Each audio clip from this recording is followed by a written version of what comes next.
From the age of 3, I am conscious I always wanted to be a woman.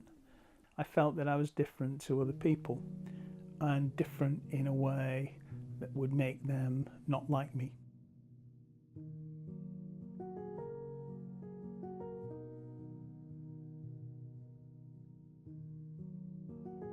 The 1960s historically were a very exciting time. The world was changing. Young people started having disposable income. They also learned that they could have a voice, and increasingly they wanted to change the world. There was an opportunity for experimentation, but it wasn't really seen as being trans. The need to be cured, to be able to fit in with other people. Despite all of that individuality, there was a uniformity and conformity to be individual, which is not a contradiction. And there is a photograph of, I'm just looking for it there, photograph of me with my sister, and I knew then that I was different. So I persuaded my sister that it would be a good game of dressing up to change clothes. And I remember going to the front step of the shop that my mum ran and standing there, wanting people to see a girl, yet of course it was me. And I think that that was one of my earliest memories of a burning desire to be who I wanted to be rather than who I thought I was. I say I wanted to get rid of all the old photos, and many have gone. And they were provided by my sister.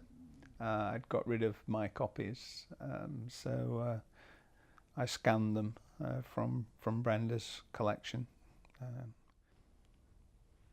So that's where they've come from. I say I wanted to get rid of all the old photos, and many have gone. I was falling apart, 17 years old.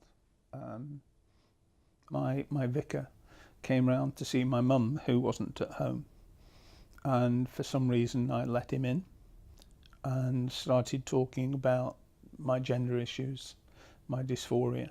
But the vicar knew a psychiatrist who worked at Whittingham Mental Asylum. So I went along, my vicar introduced me to the psychiatrist, and we talked through the issues. I made it very clear that I wanted to be cured, and he then made a referral through the NHS to a hospital in Blackburn, where there were 2 doctors who were working on aversion therapy, and I was offered an appointment and grabbed it with both hands. What was the alternative? Falling apart, suicide, or being cured. I also had visions of crashing the car with the option of destroying part of my body that I was uncomfortable with. That was also something else that came into my mind. I remember on one occasion, it's pathetic, putting a glass bottle between my legs, hoping that I would crash and that would somehow remove my penis and testes.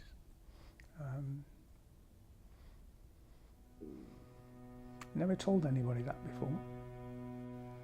Interesting.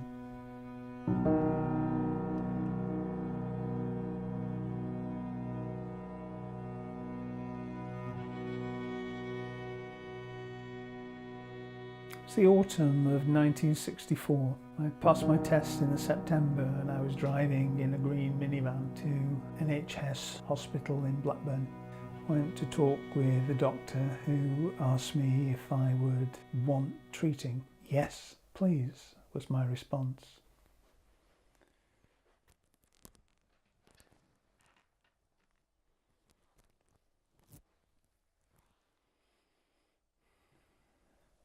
I was taken into a room, windowless room, and in the centre was a wooden chair.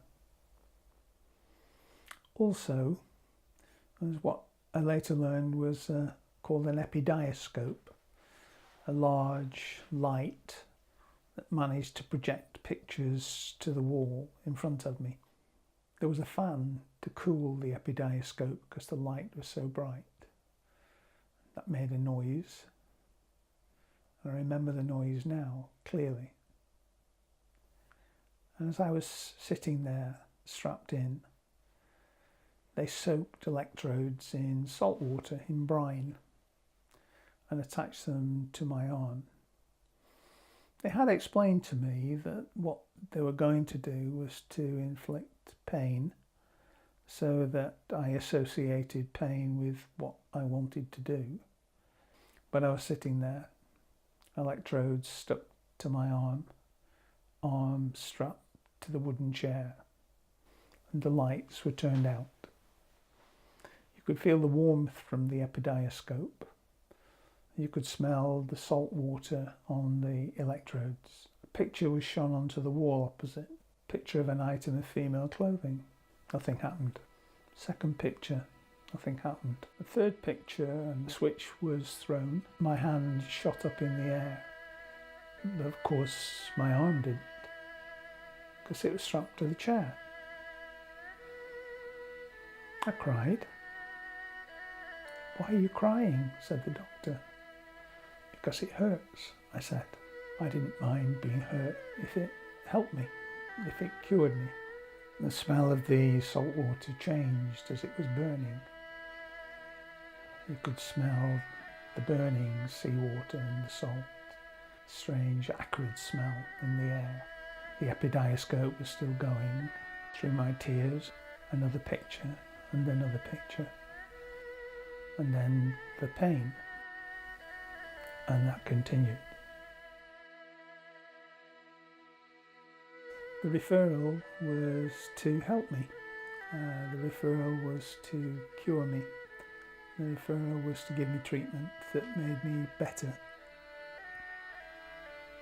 The worst thing was not that.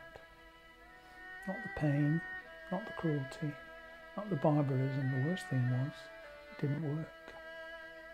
What it did do, though, is for the next 40 years of my life, every time I recalled those episodes, I physically shivered. Whether I was working, whether I was driving the car, I physically shivered every time the thought of that treatment passed through my head. It doesn't now. I can talk about it with some emotion, but I can talk about it, and I'm not going to shiver. Am I cured? Yes, but not through that treatment.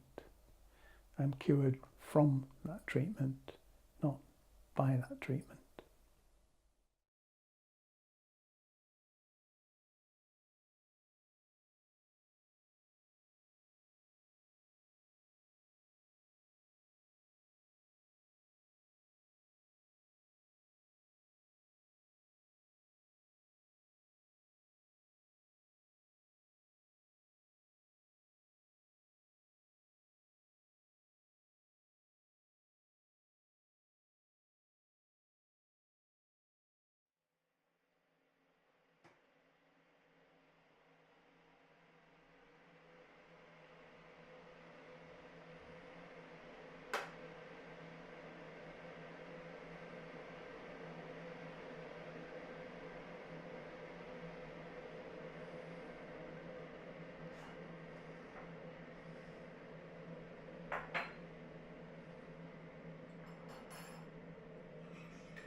In 2002, I aligned my gender expression with my gender identity to have a reason for living.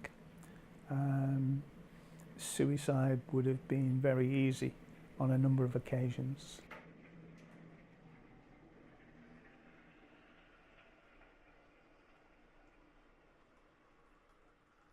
So the pressures that I have been under have made me stronger, to the extent that I genuinely believe I can change the world, not individually, but collectively, and be part of that change of the world. But that strength comes from the way perhaps I've been treated in the past, and how badly I've abused myself in the past. I am very resilient. I never get bored. I'm very, very fortunate in that regard.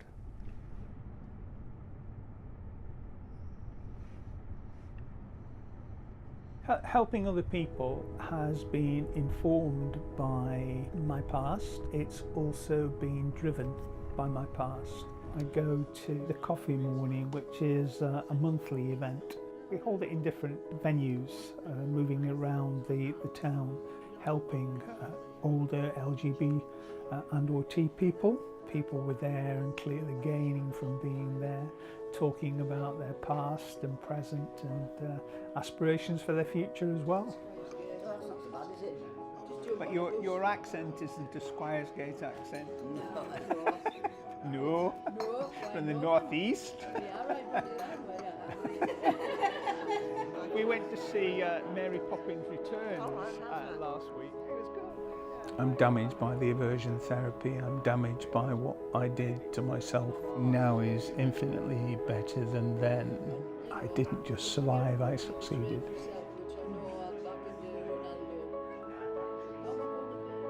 Being different is not wrong. Being different is the reality of being unique.